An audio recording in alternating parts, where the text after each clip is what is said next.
The challenges of Vietnamese society are wider than only pollution and traffic jams.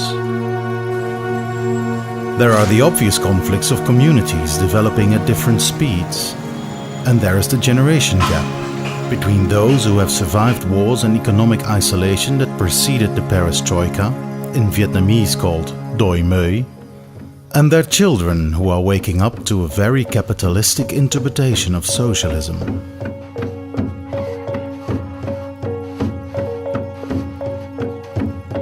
Next to these developmental issues, less visible but just as important, is the plight of the indigenous minorities that populate the Vietnamese countryside. Officially, more than 54 distinctly different tribes are recorded. Most often regarded as primitive mountain people, they have a hard time coping with the intrusions of the ever-expanding Vietnamese population. One lady has made it her mission to give the ethnic minorities a righteous place in society, a legitimate identity and a dignified social status, at a time when Vietnam hardly drew any international attention and NGOs here were almost unheard of.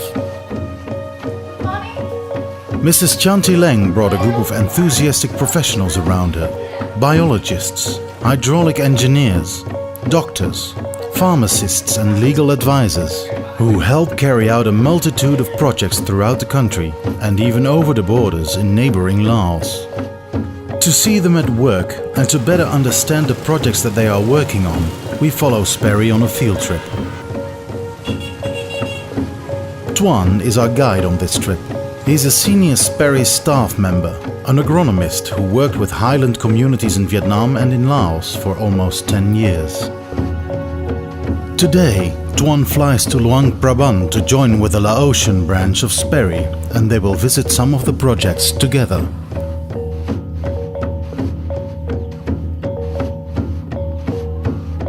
From the sky, Tuan looks out over the rivers, lakes and ponds that shine like 1,000 mirrors in the evening sun. Like everywhere on this planet, water is the crucial element that makes life possible. Ownership over water and land, an issue very much on Tuan's mind right now. In Laos, he will visit SPERI's water system projects, and he will be faced again with the harsh reality of competing interests from the government, local immigrants and the minority groups over land and water resources. Therefore, SPERI, or Chesh Lao as the NGO is called in Laos, has to move cautiously not to increase the already tense situation. SPERI has always regarded culture as a cornerstone for harmony and balance in society. It was therefore a logical choice to put the Chesh Lao headquarters in Luang Prabang, an acknowledged World Heritage Site.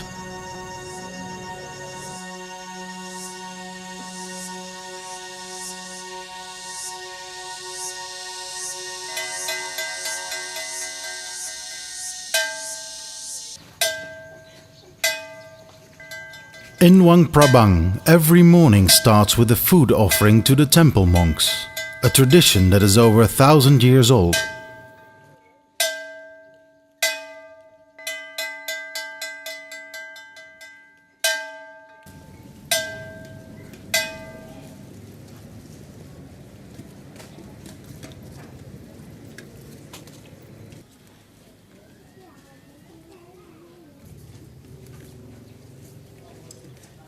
It would be hard to imagine just what would happen to the citizens of Luang Prabang if this ancient tradition were to be suddenly abolished. The effects would be devastating to Laotian society indeed. But this is exactly the challenge for most of the communities that SPERI is helping. They have all seen their traditions crumble gradually, and as a result their entire social identity came to the brink of disintegration.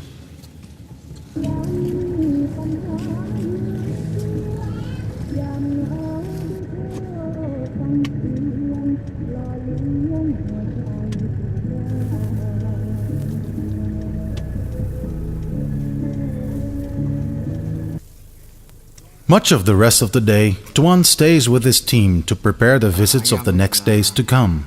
From the discussion, it is quickly clear that Tuan didn't come to Laos for tourism.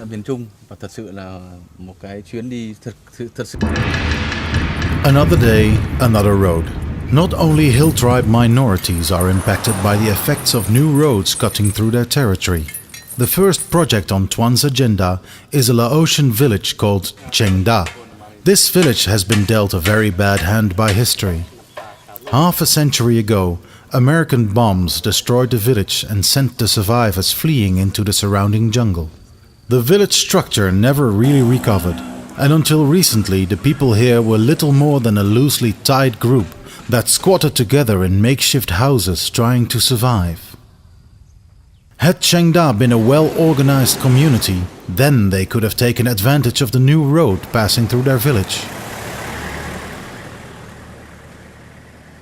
But instead, Qingdao was left defenseless. When a Chinese cement factory opened nearby, the villagers left their houses, sold off their fields, and offered themselves as cheap workforce against barely minimum wages. But the problem is now the factory cannot sell out their product because they cannot compete in the market, so they have to reduce the number of the workers. However, when the villagers or workers they go back to their village, they do not have a farm to do anymore. So they generally to become unemployment because they already sold their land before they entered to the factory.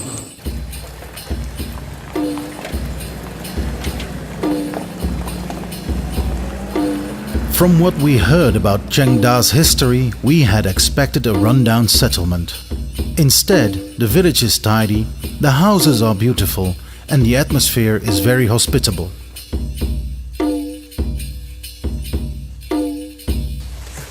Đây là chiếc cầu là được đóng góp bởi người dân ở trong bản cũng như là những cái người dân ở chỗ khác. Trước đây là không có cái cầu này và xung quanh đây là rất là bẩn. Bởi vì tất cả phân trâu, phân bò, phân gà là được đổ hết xuống đây. Nhưng bây giờ thì người dân đã nhận thức ra được cần phải bảo vệ cái môi trường, cần phải có một cái môi trường sạch. Và chính vì vậy mà họ đã đóng góp tiền để xây dựng cái con cầu này, những cái cầu này. This pagoda was absent for almost 20 years. It was totally destroyed. From 1960 to 2000 because of American bomb, and during that time, Qingdao villagers also have to flee to somewhere, into the cave and some in the forest. So they did not care about their pagoda anymore. So it means their religion, the Buddhist religion, were absent in the minds, in the heart of the Qingdao people for almost 25 years. And yeah, it's a very beautiful. And also the tree over there also is protected.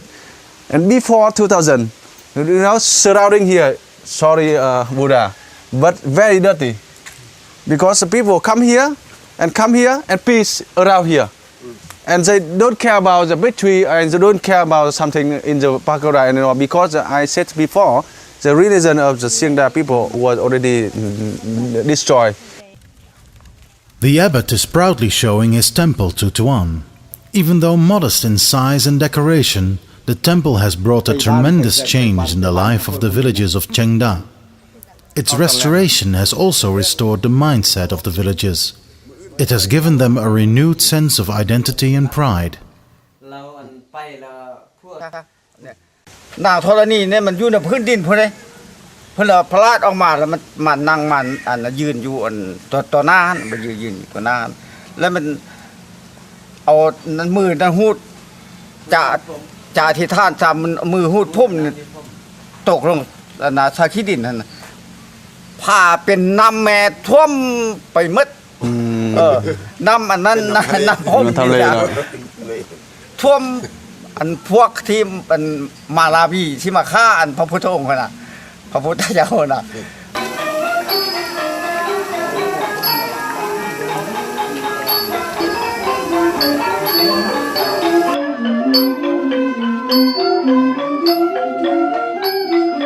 Thank you. Maybe the good abbot should not have spoken so lightly about the water spirit Torani. When we returned to Qingdao the next day to film an important ceremony, Torani was showing her powers. In a way, the rain is a good omen, almost a present from heaven. Because today, monks from all over the province come to Qingdao to chant blessings for the surrounding forest. This may be a spiritual ceremony, but it also has an important administrative purpose. It is a crucial step in the protection of the environment of Qingdao. Laotians are highly superstitious and they will think twice before cutting lumber in a sacred forest.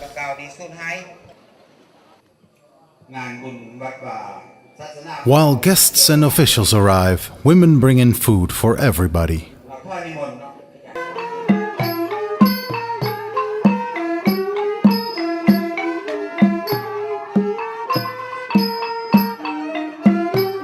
The villagers are now ready for the ceremony. The connection between the people, the spirits and the environment is emphasized by long strings of silk thread that pass through the hands of all participants.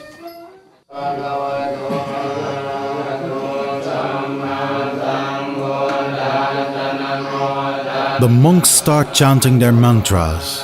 The rhythmic prayers resonate over the crowd and float out over the temple grounds, like a protective blanket of sacred words.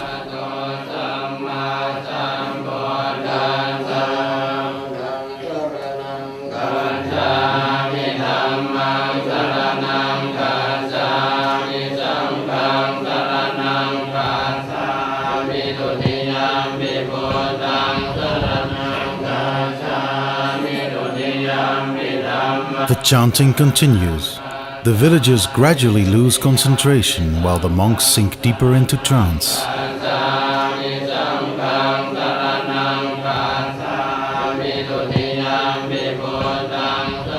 The head monk now starts off a long sermon in which he blesses the forest and tells the people to behave respectfully towards nature and to their environment. The wise words of the monk are heard all over the village.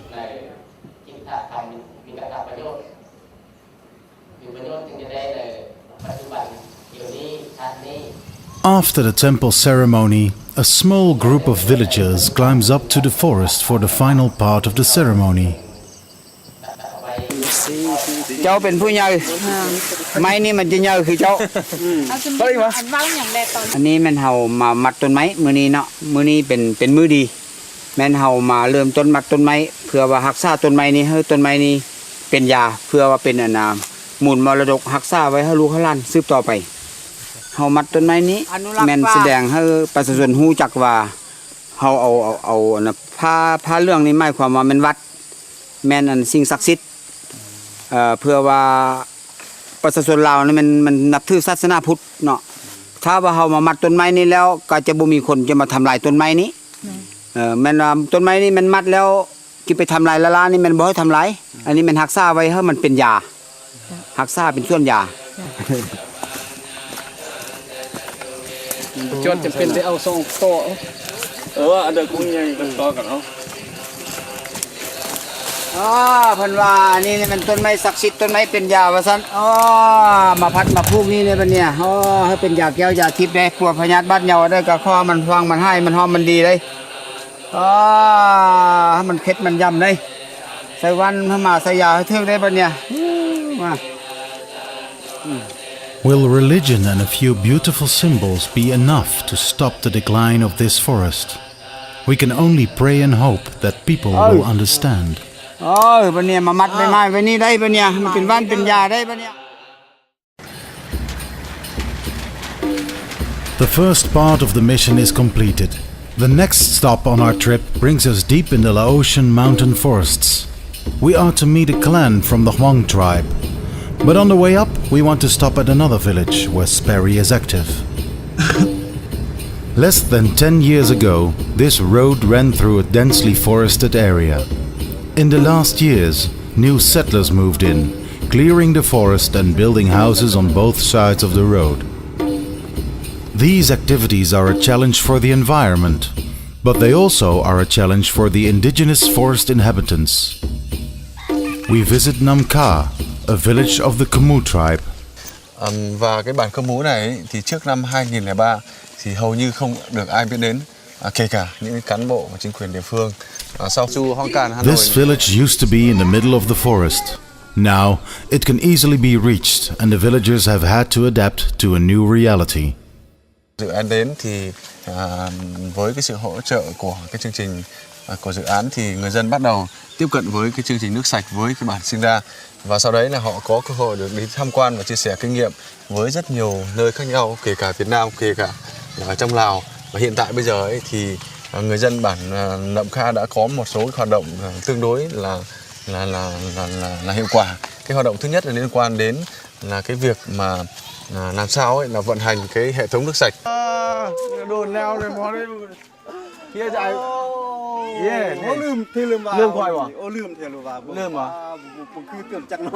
The village leader is happy to see Tuan, and curious villagers gather around to meet the visitors. The water supply works both in dry and rainy seasons. Before, villagers had to walk 20 minutes to the nearest river to fetch water. The water availability remains a crucial challenge in the everyday life of the Khmu. With the surrounding settlers building ever more houses and needing ever more water, they fear that they may get cut off from the water supply one day.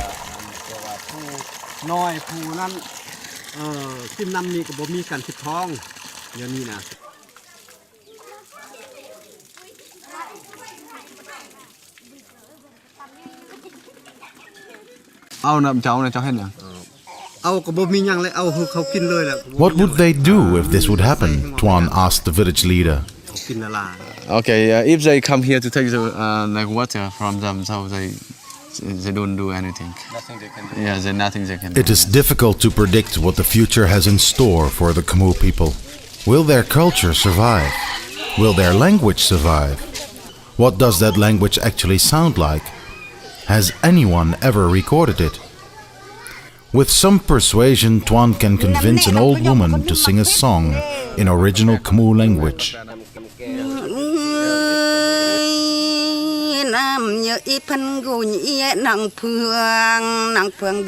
This song is about a girl singing to her lover.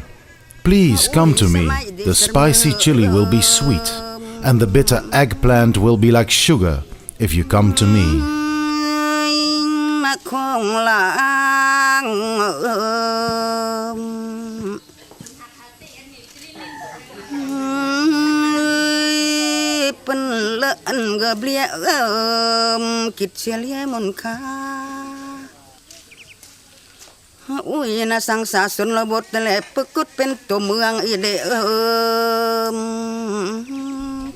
With the sounds of the Khmu love song in his ears, Tuan leaves the village and continues to his last destination, the Hmong people of Long Lan.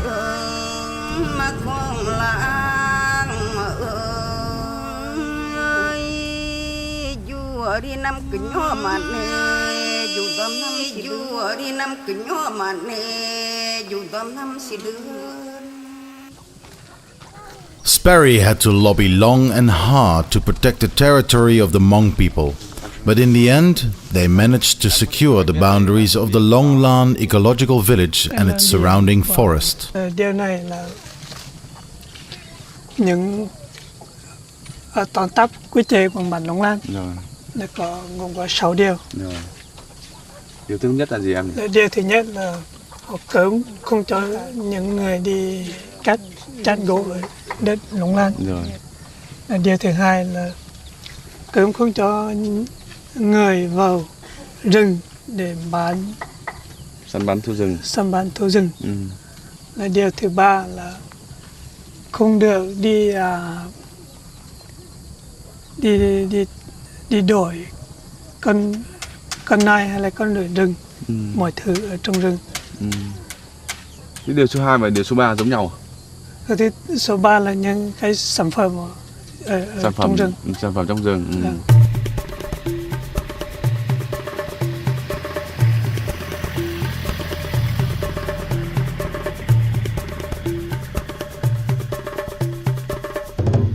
Finally, we arrive in the Hmong village, well hidden in the midst of a magnificent forest. The Hmong welcome Tuan warmly, and they are dressed in their traditional clothing in honor of the visitors. Tuan explains the purpose of the presence of the film crew and expresses his happiness to see them all dressed up and beautiful.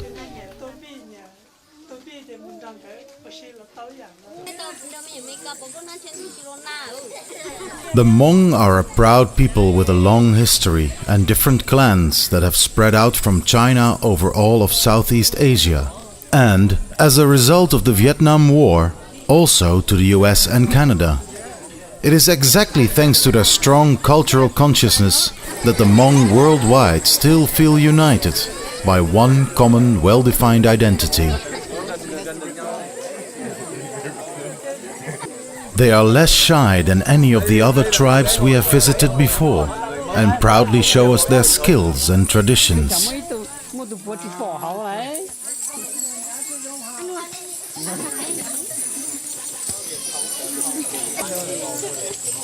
Đây là một cái lễ hội gọi là lễ hội ném còn của người Mông, cái lễ hội truyền thống thường được tổ chức sau cái dịp thu hoạch vào tháng 11 của người Mông ở bản Long Lăng. Và đây là một cái dịp rất tốt để cho những cái chàng thanh niên và những cô gái là có cơ hội được gặp nhau, được nói chuyện và được tỏ tình thông qua cái việc là ném còn thế này. Và thường người ta ném còn thế này thì người ta có những cái điệu múa hoặc là những câu hò hoặc là những cái điệu hát để tỏ tình với nhau. The Hmong are who they are, self-confident, clever, and ready to stand up for their rights. The chief explains that they regularly have to defend those rights because outsiders frequently intrude into the Hmong territory. SPERI is helping them defend their territorial rights. The total area of the Long Lan village over 8,000 hectares. And 8,000 hectares of land and forest are divided into different proposed zones. Here is this color. This color is an area for raising animals, mostly cow. And here is a watershed area to protect the water and to maintain the water for all the village consumption. And here is a protected forest. All the color here, the protected forest here and here. And here's a usage forest. People can come here to collect like a bamboo to make their house or to collect a vegetable for their eating. On the map, the highest point is a hilltop next to the village. A perfect spot to get an overview of the area.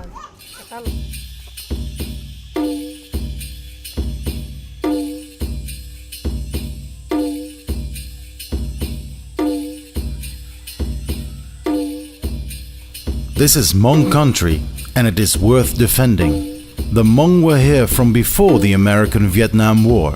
They have survived many adversaries, and they are not about to give up now.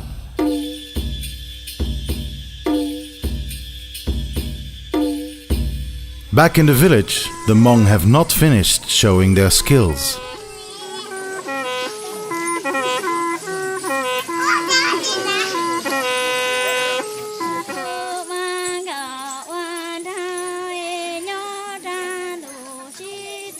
This is a Hmong version of the blues, played to attract lovers or to show their longing for unobtainable love.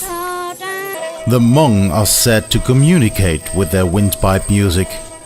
They have different tunes for greeting people, for talking to lovers, and for mourning dead ones.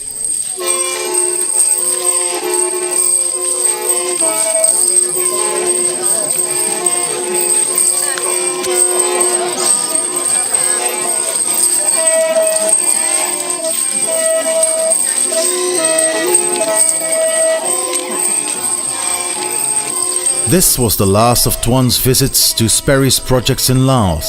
Night falls when he leaves back for Luang Prabang, and while the sun sets over the magnificent Long Lan mountainside, Tuan reflects on the projects. One thing is sure, Working for SPERI, he is contributing to the preservation of some of the most unique cultural and natural heritages of this planet. It is a long and slow process, with many frustrations and setbacks. But at the same time, it is also one of the most noble and admirable goals anyone can wish for to achieve in this life.